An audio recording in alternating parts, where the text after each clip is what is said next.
This There is you are. the Talks with Sri Ramana Maharshi satsang, a time to listen, reflect, and deeply meditate. Know yourself and be always free and at peace. Welcome. I'm Richard Clarke, hosting this satsang. I'm reviewing and commenting on the book Talks with Sri Ramana Maharshi. We're on talk 28, which is about realization, a favorite subject. And oops, let me get back to the right place. Okay, here we go. The disciple asks, how long is the practice to continue? Maharshi says, till success is achieved and until yoga liberation becomes permanent. Success begets success.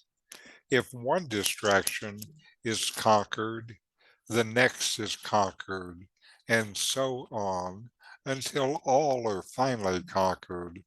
The process is like reducing an enemy's fort by slaying its manpower one by one as each issues out.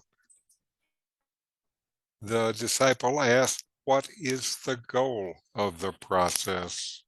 And Maharshi says, realizing the real. And the disciple asks, what is the nature of the reality? Maharshi says, existence without beginning or end, eternal. Existence everywhere, endless, infinite.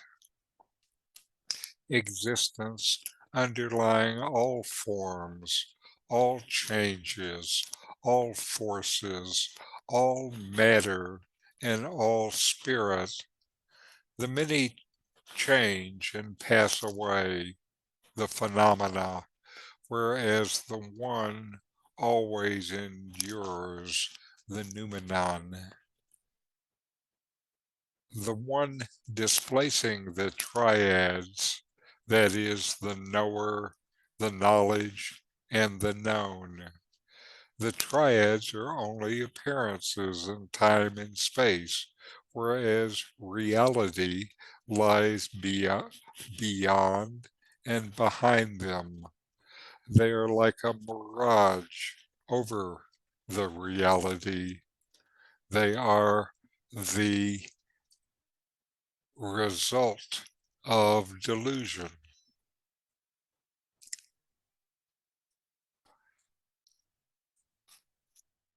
And Richard Snyder has joined us. Welcome, Richard. Thank you. Now, my comments here, dialogues continue about practice and realization with a discussion about reality and the nature of reality. What is real and what is not? Ramana asks how long practice is needed. And Ramana says, until liberation becomes permanent. To keep our practice going, there are two things that are needed. The first is a deep desire for liberation.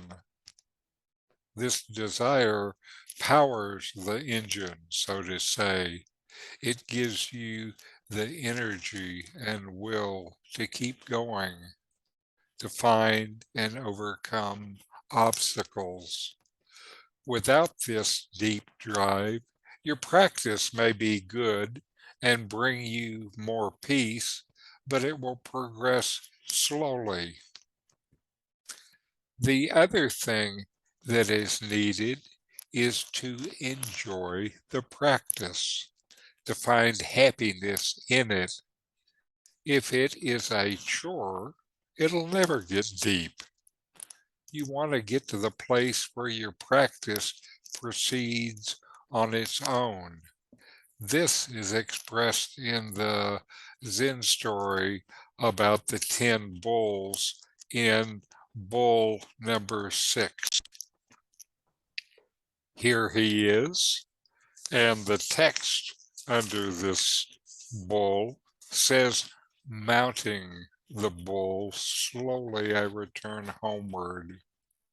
The voice of my flute intones through the evening, measuring with hand beats the pulsating harmony. I direct the endless rhythm. Whoever hears this melody will join me." You can sit atop the bull now and play the flute because you no longer need to guide the bull. The bull goes of its own accord. Your peace and joy attract those who notice you. They want to find this peace and joy too. So this is where we want to get to while we are practicing, where the practicing starts to go of its own accord. What a difference from practice as a chore. Now, where are you going on this bull? Ramana says, realizing the real. Where else is there that is worth this journey? It's funny to speak of it as if you are finding it. It is what you have been all the time. What you find is what you have always been. So, what is real? Ramana answers, what is real is always real. It is what is eternal, what does not come and go, what is not temporary. What is this within you that is always real? What is real everywhere? It is all that is, without limits, at all places. What is this within you?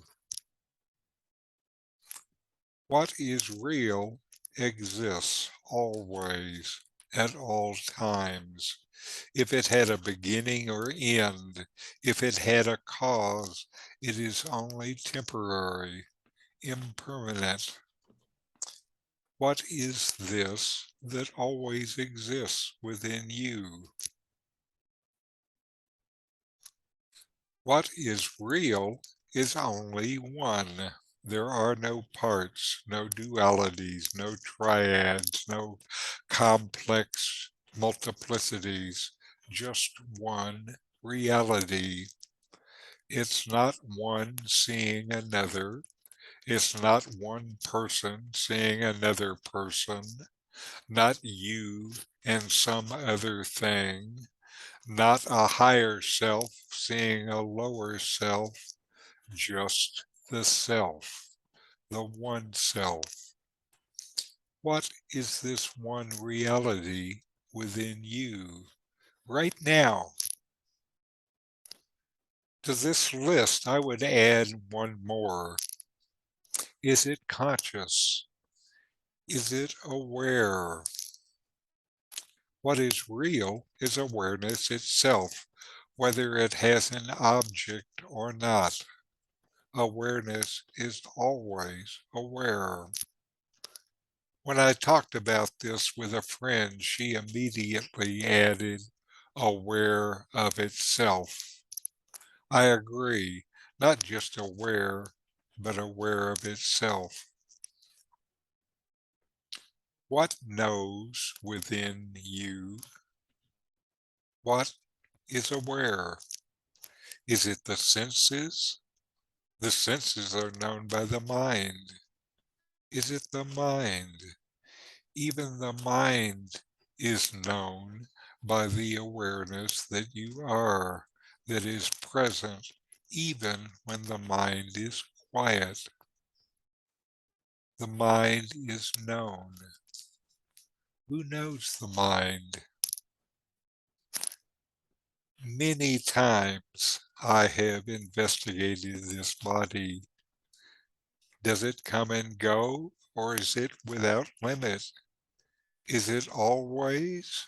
Is it the knower? With these questions as a guide, it is easier for me to see that the body is not the self.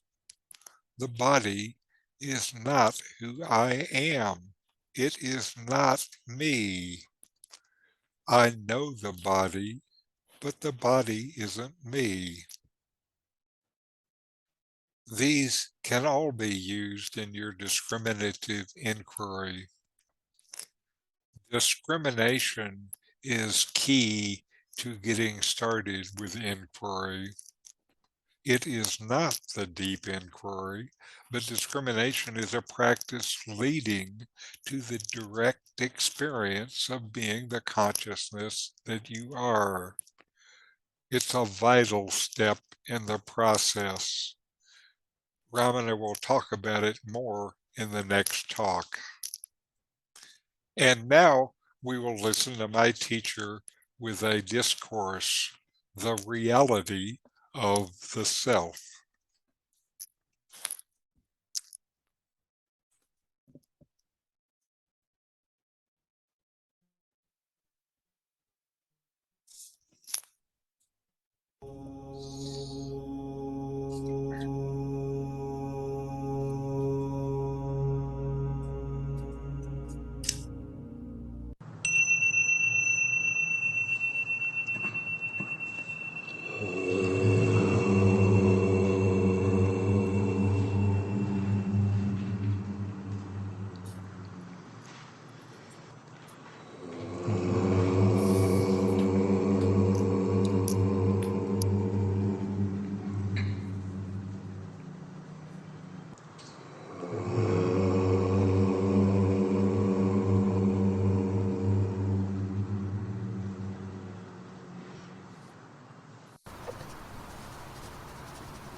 Our very being, the Self, is Brahman,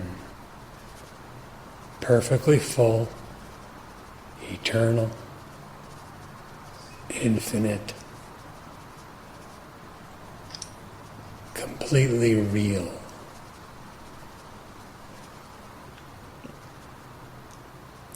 It is one without there being anything else whatsoever at any time.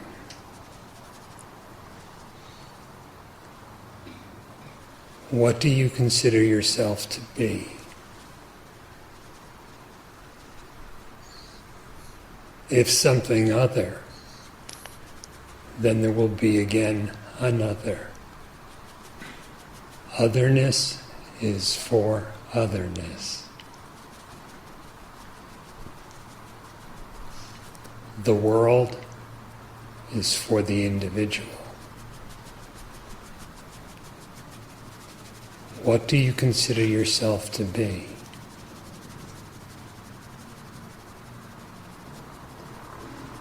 An embodied individual?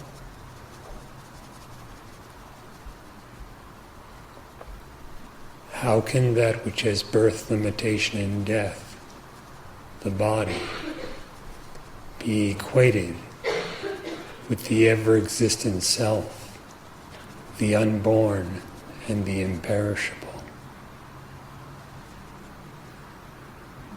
What do you consider yourself to be?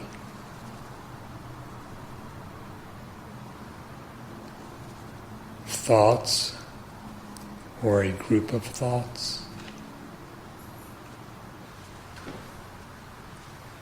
How could something that is changeful, transitory, and objective be the non-objective, eternal existence.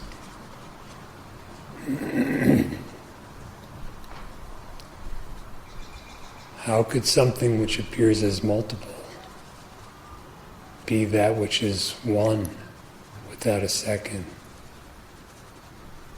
And how could that which is changeful be equated with the invariable? What do you consider yourself to be? An I? An individual?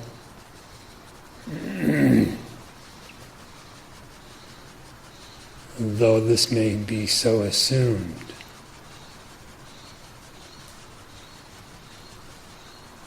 have you actually determined its nature?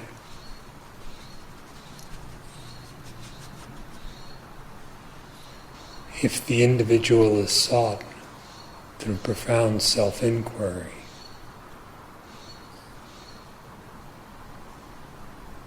what is found?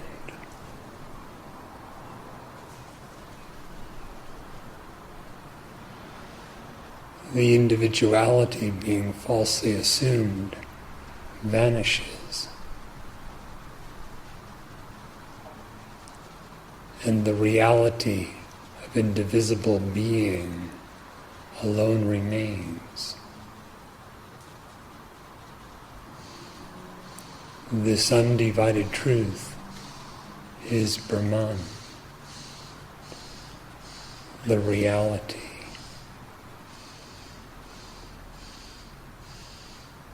For that, in that, there is no other, no differentiation, neither I nor this, neither the ego nor the world.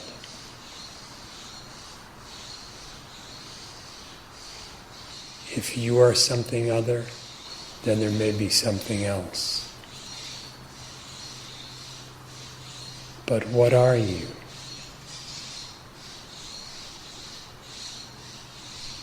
The perceived is determined by the perceiver, the conceived by the conceiver. What is the nature of the perceiver?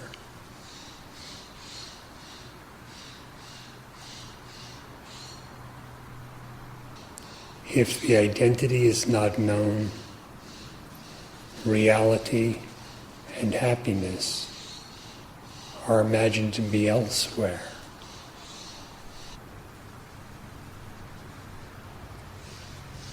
If by deep inquiry you discern the identity of you,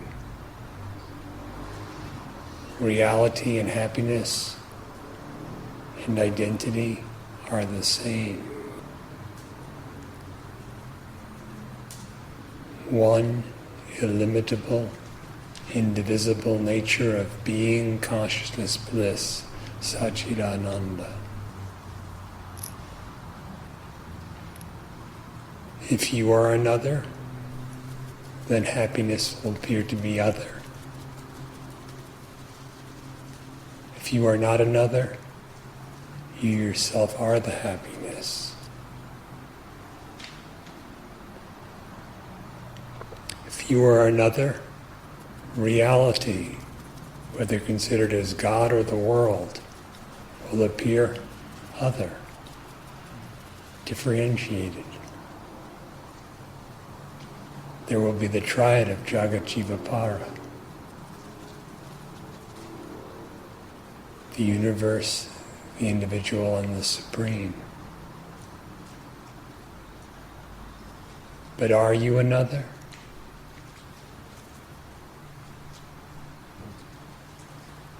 Can you be differentiated from your own existence?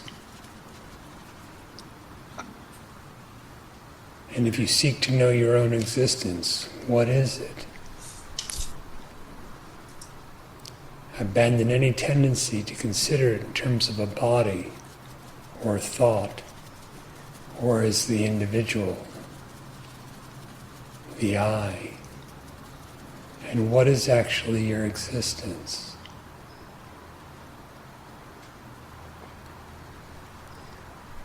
It is only the otherless Brahman, the non-dual. And this invariably so.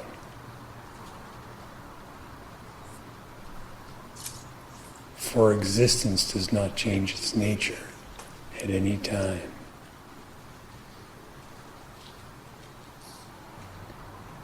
To abide in such knowledge of the self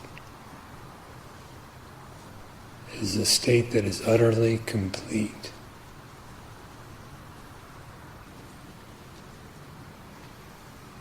In the Shastras, the realized are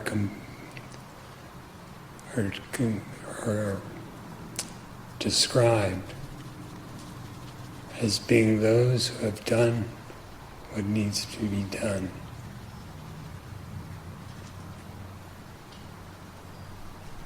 What is the completeness that they have found? If it's something that comes, it will go. If it appears, it will disappear. Bhagavan has made this abundantly clear. He is complete, perfectly full. What is the nature of that completeness?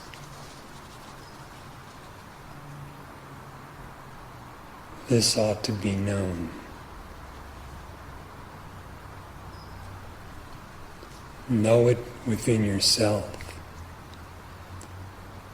by profoundly inquiring, who am I?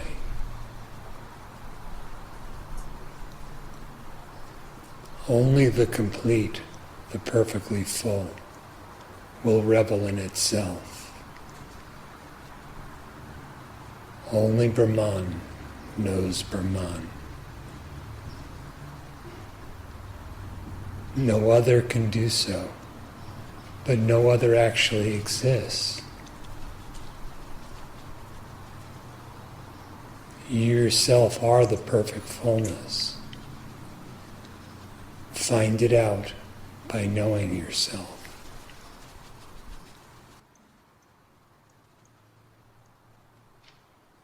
To that, I would add, know it within yourself as yourself. So now let's take a few minutes for a short guided inquiry.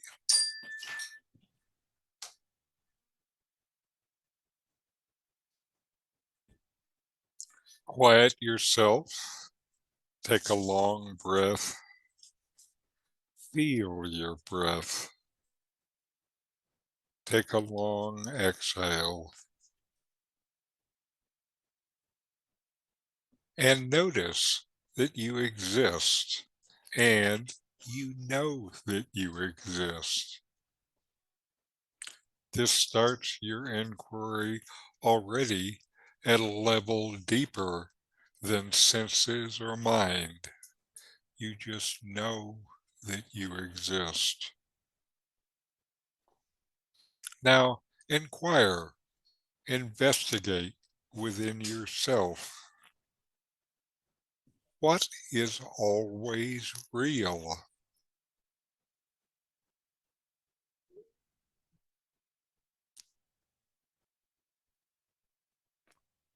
What is always real within me?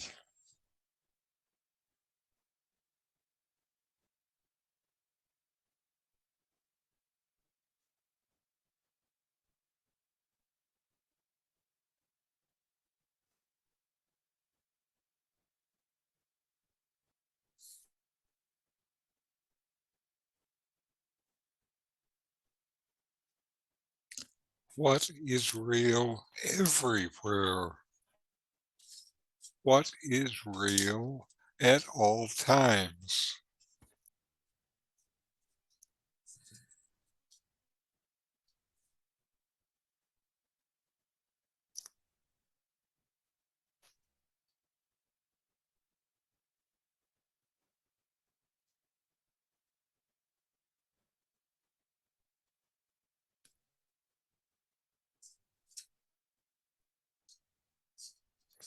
What exists always. What is real is always. It doesn't come and go. It's not temporary. What exists always within you right now.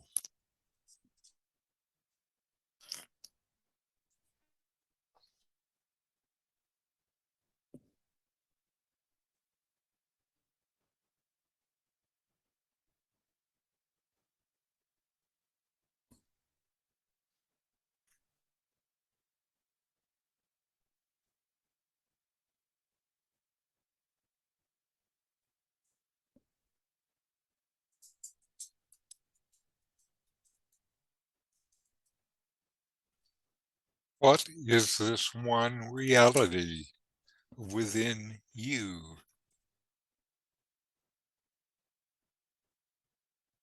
Are you a higher self knowing a lower self? Are you just one?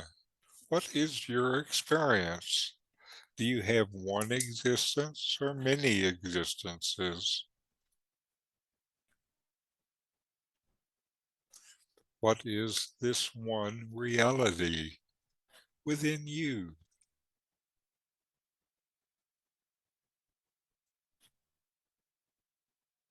And what within you always knows?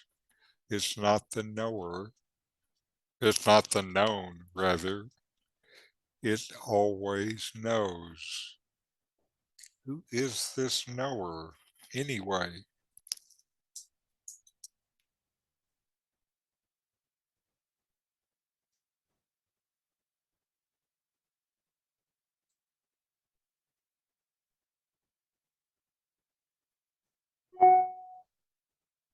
Who am I? What is the nature of my existence?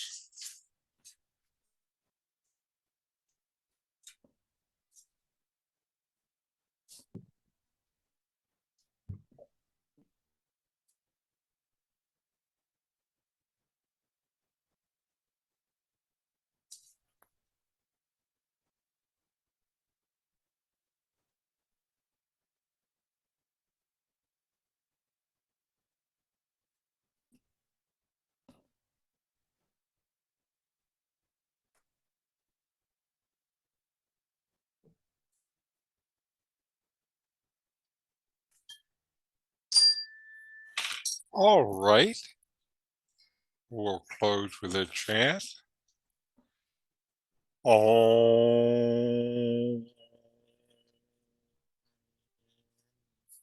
Shanti, Shanti, Shanti. Om. Peace, peace, peace.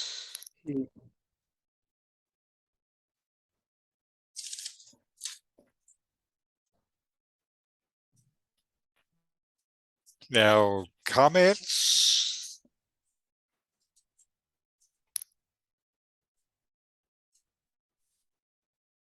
So powerful, so quiet, so eternal. I mean, there's no description for what is real. There's no everywhere. There's no always. There's no time. And while we were going through this, what is the one reality within you? It's almost like within you that I'm referring to in that moment is really what is not eternal and what is an illusion that is actually within the one reality. Yes, yes.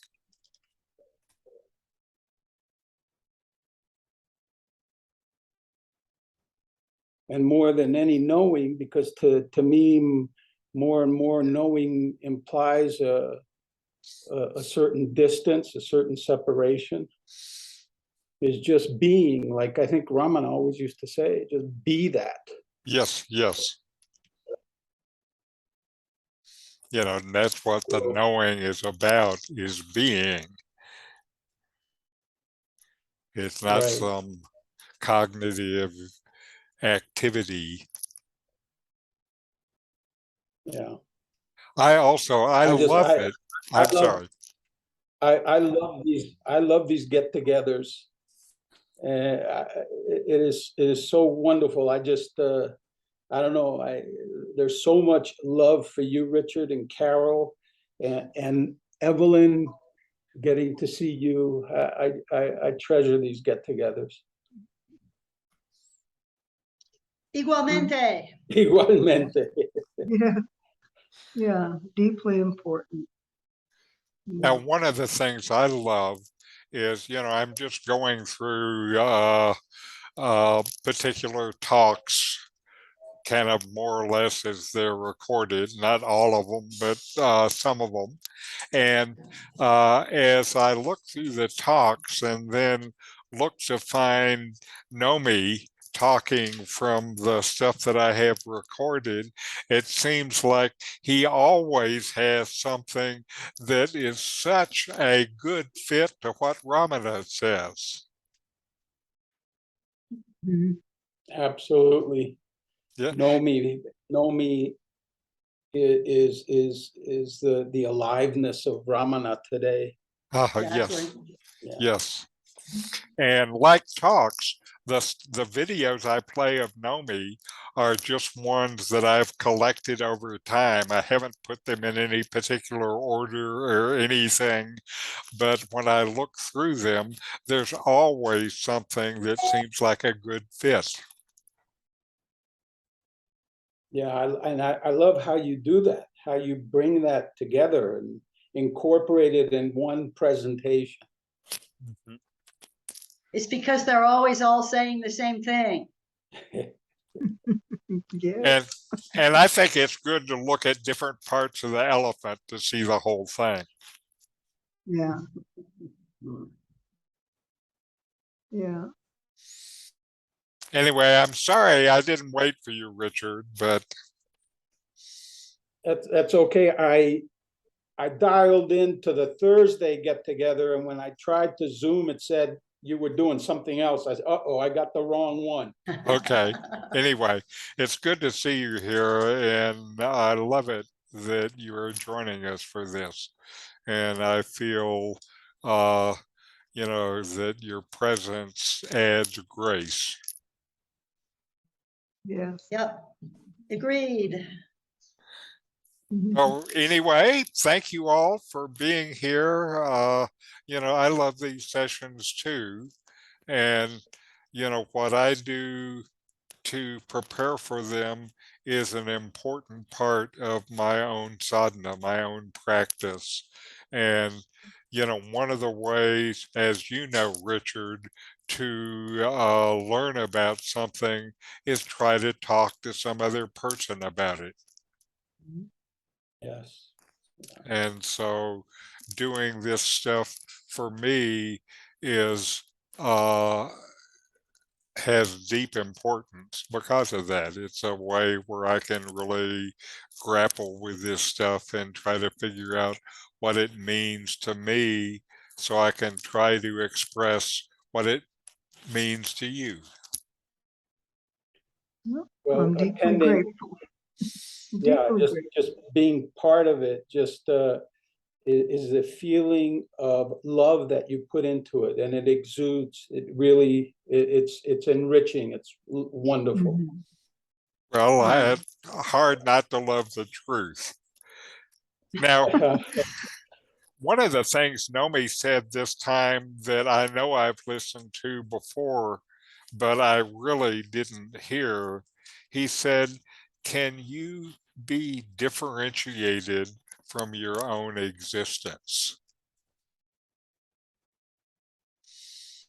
And I think that is a powerful statement about Yeah. what is reality.